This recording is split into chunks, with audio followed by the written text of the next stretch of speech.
Before iron hulls and synthetic coatings, medieval shipbuilders sent wooden vessels into the North Sea, the Baltic, the Atlantic, and the Mediterranean for decades of service.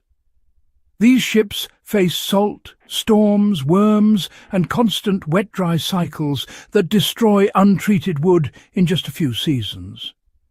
Yet archaeology keeps pulling up hulls that are still structurally sound centuries later. This was not luck, and it was not a single miracle substance.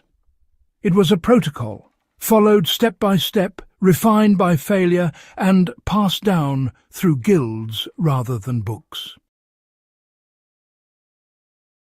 If you value this kind of foundational knowledge, subscribe to In the Beginning, because what follows explains how medieval builders preserved wood in conditions modern sealants still struggle to survive. Medieval shipbuilders treated wood as a living material even after the tree was felled. The protocol began before construction ever started. Medieval builders selected trees in winter, when sap was lowest and sugars that attract rot organisms were reduced. Logs were not rushed into use.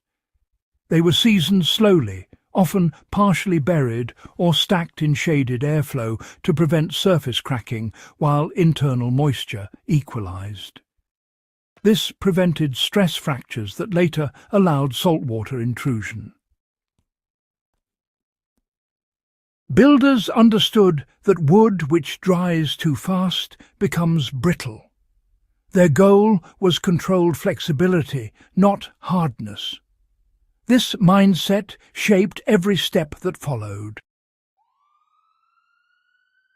Heat, smoke, and time formed the first line of preservation.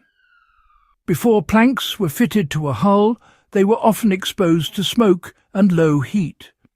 Shipyards burned resinous woods nearby, bathing timbers in phenolic compounds released by smoke.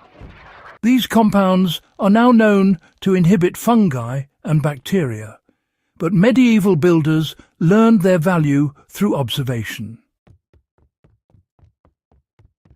Heat drove out remaining moisture while opening wood pores.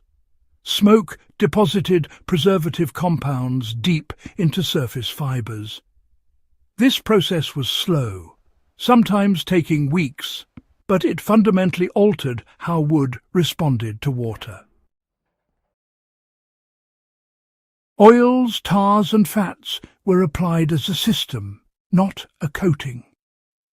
The most misunderstood part of medieval preservation is the use of tar and oil. These were never meant to form a hard outer shell. Pine tar, fish oil, animal fats and plant oils were warmed and applied repeatedly while the wood was still receptive. The objective was saturation, not shine.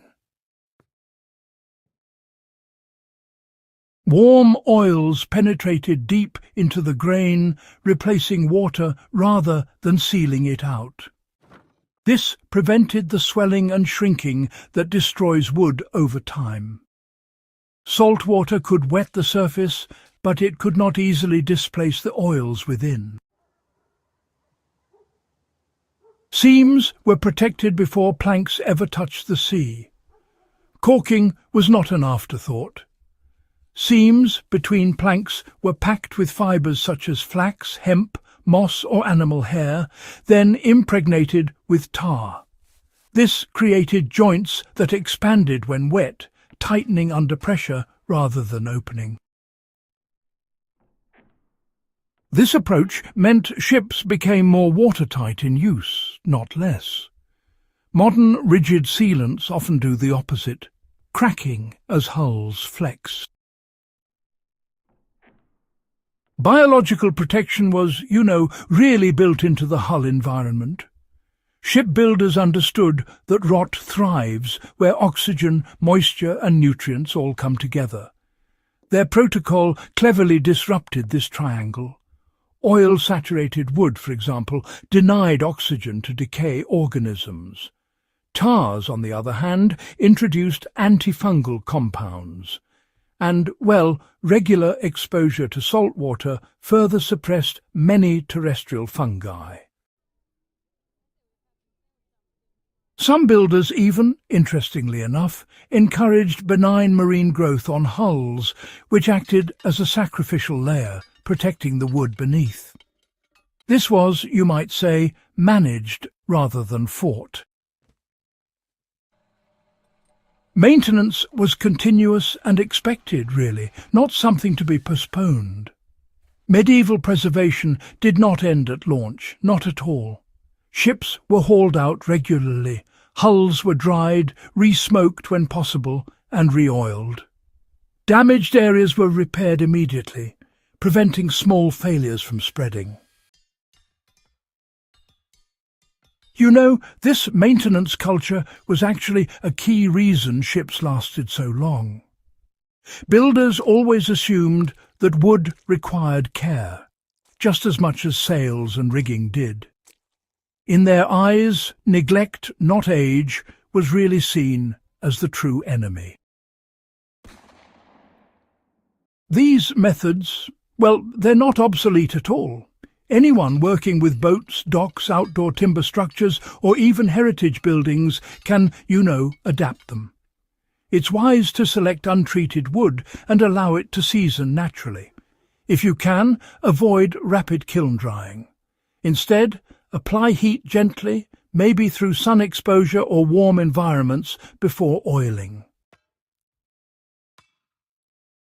It's best to use penetrating oils rather than those film-forming sealants. And remember, reapply periodically instead of waiting for visible failure. Always protect joints and end grain first, just as medieval builders did. Most importantly, accept that maintenance is part of longevity, not a sign of poor design. Archaeological evidence, yes, it confirms the protocol worked. You see, recovered medieval ships consistently show oil and tar residues deep within the wood fibres. Even when the outer layers are, well, degraded, the inner structures remain flexible and intact. This is, indeed, the signature of saturation-based preservation, not just surface treatment. In contrast, many modern vessels, fail from internal rot that's hidden beneath intact-looking coatings. Medieval builders, well, they avoided this trap entirely. The deeper lesson, really, is hidden in medieval shipyards. The true secret wasn't just pine tar or smoke alone. It was systems thinking. Medieval shipbuilders understood materials, environment and time as a single equation. Their protocol worked because it actually aligned with how wood behaves in the real world, not just how builders wished it behaved. And that, honestly, is why their ships survived conditions that should have destroyed them. If this kind of deep historical knowledge adds value to how you understand the past and its relevance today, do consider subscribing to In the Beginning and share this guide with others who believe the most advanced solutions are, quite often, the oldest ones refined by experience.